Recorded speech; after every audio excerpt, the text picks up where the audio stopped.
বিসমিল্লাহির রহমানির রহিম। আজ ৩ ডিসেম্বর ২০২৫, ৩৪তম আন্তর্জাতিক ও ২৭তম জাতীয় প্রতিবন্ধী দিবস।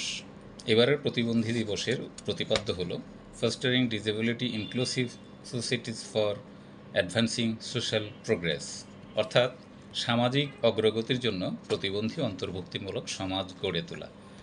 এটি জাতিসংঘ ঘোষিত একটি আন্তর্জাতিক দিবস যা প্রতিবন্ধী ব্যক্তিদের অধিকার, মর্যাদা ও অন্তর্ভুক্তি নিশ্চিত করার উদ্দেশ্যে পালিত হয়।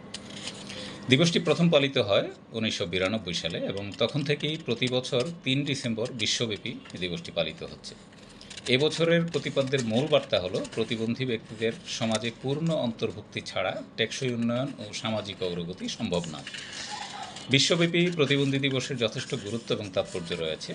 প্রতিবন্ধী ব্যক্তিদের অধিকার, সুযোগ ও অংশগ্রহণ নিশ্চিত করার জন্য সচেতনতা বৃদ্ধি করা, শিক্ষা, কর্মসংস্থান, স্বাস্থ্যসেবা ও সামাজিক জীবনে প্রতিবন্ধী ব্যক্তিদের সমান সুযোগের দাবি তোলা।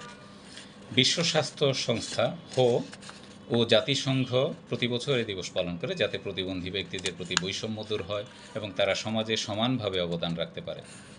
দিবসটি শুধু প্রতিবন্ধকতাকে চ্যালেঞ্জ হিসেবে নয়, বরং তাদের সৃজনশীলতা, সম্ভাবনা ও অবদানকে স্বীকৃতি দেয়।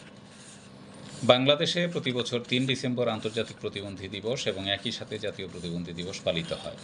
এবছরও বাংলাদেশ জাতিসংঘের প্রতিপাদ্যের সঙ্গে মিল রেখেই দিবসটি পালন করছে। সমাজ কল্যাণ মন্ত্রণালয়ের আওতাধীন জাতীয় প্রতিবন্ধী উন্নয়ন ফাউন্ডেশনের উদ্যোগে আজ ৩ ডিসেম্বর ৩৪তম আন্তর্জাতিক ও ২৭তম জাতীয় প্রতিবন্ধী দিবস রাজধানী ঢাকাসহ দেশব্যাপী প্রতিটি জেলা এবং উপজেলায় উদযাপিত হচ্ছে। আজ ৩ ডিসেম্বর সকাল ৯:৩০টায় মিরপুর ১৪তে জাতীয় প্রতিবন্ধী উন্নয়ন ফাউন্ডেশন ক্যাম্পাসে দিনব্যাপী আয়োজনের উদ্বোধন করেন মহিলা ও শিশু বিষয়ক এবং সমাজ কল্যাণ মন্ত্রণালয়ের মাননীয় উপদেষ্টা শারমিন এস মুর্শিদ। উল্লেখ্য, দিবসটি উদযাপন উপলক্ষে ৫ ক্যাটাগরিতে পুরস্কার প্রদান করা হচ্ছে। এর মধ্যে ১০ জন সফল প্রতিবন্ধী ব্যক্তি, প্রতিবন্ধিতা উত্তরণে কাজ করেন এমন ব্যক্তি ৩ জন, প্রতিবন্ধিতা উত্তরণে কাজ করেন এমন প্রতিষ্ঠান ৩টি, প্রতিবন্ধীদের সফল পিতামাতা ২ জন এবং সফল কেয়ার গিভার ২ জন। জাতীয় প্রতিবন্ধী উন্নয়ন ফাউন্ডেশন ক্যাম্পাসে এ দিবস উপলক্ষে ৩ দিনব্যাপী মেলার আয়োজন করা হয়েছে। এই মেলায় প্রতিবন্ধী ব্যক্তিদের উৎপাদিত বিভিন্ন পণ্য প্রদর্শিত হচ্ছে। প্রতিদিন সকাল ৯টা থেকে বিকাল ৫টা পর্যন্ত এই প্রদর্শনী চলবে। এই আয়োজনের মাধ্যমে মেলায় অংশগ্রহণকারী প্রতিবন্ধী ব্যক্তিদের নিজ উদ্যোগে ঐতিহ্যবাহী সোনালী আঁশের সমসাময়িক নকশার সৃজনশীলতা এবং বাংলাদেশের গ্রামীণ জীবনের বিভিন্ন কারুশিল্প সমৃদ্ধি নতুন রূপে তুলে ধরা হয়।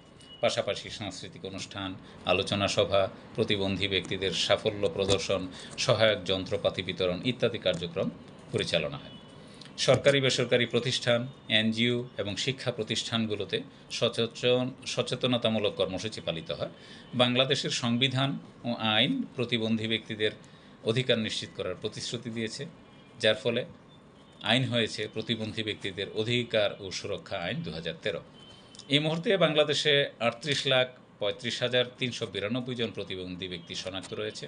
তন্মধ্যে পুরুষ প্রতিবন্ধী ২৩,৫০,৭৩৪ জন, নারী প্রতিবন্ধী ১৫,২৬,৭০৩ জন এবং হিজড়া প্রতিবন্ধী ২,৯৫৫ জন। সমাজসেবা অধিদপ্তরের প্রতিবন্ধী শনাক্তকরণ জরিপ সেলের আওতায় ওয়েবসাইটে এই তথ্য প্রতিনিয়ত হালনাগাদ হচ্ছে। প্রতিবন্ধীদের সামাজিক অন্তর্ভুক্তি ছাড়া জাতীয় উন্নয়ন অসম্পূর্ণ বলেই সরকার সমাজসেবা অধিদপ্তরের মাধ্যমে ৩.৩৫ লাখ প্রতিবন্ধী ব্যক্তিকে মাসিক ৯০০ টাকা হারে প্রতিবন্ধী ভাতা এবং ৮১,০০০ প্রতিবন্ধী ব্যক্তিকে মাসিক ৯০০ থেকে ১৩০০ টাকা হারে শিক্ষা উপবৃত্তি প্রদান করছে। প্রাকৃতিক দুর্যোগ ও মানবিক সংকটে প্রতিবন্ধী ব্যক্তিরা সবচেয়ে বেশি ঝুঁকিতে থাকে। দিবসটি তাদের অধিকার, নিরাপত্তা ও মর্যাদা নিশ্চিত করার জন্য রাষ্ট্র ও সমাজকে নতুন করে অঙ্গীকারাবদ্ধ করে। বিশ্ব প্রতিবন্ধী দিবস আমাদের মনে করিয়ে দেয় যে প্রতিবন্ধী ব্যক্তিদের বাদ দিয়ে কোনো সমাজই টেকসই বা ন্যায়ভিত্তিক হতে পারে না। বাংলাদেশে এই দিবসটি জাতীয় পর্যায়ে পালন করা হয়, যেখানে সচেতনতা, অন্তর্ভুক্তি ও উন্নয়নমূলক কার্যক্রমকে গুরুত্ব দেওয়া হয়। বিশ্বের সকল প্রতিবন্ধী ব্যক্তির জন্য রইল অফুরন্ত শুভকামনা। আসসালামু আলাইকুম।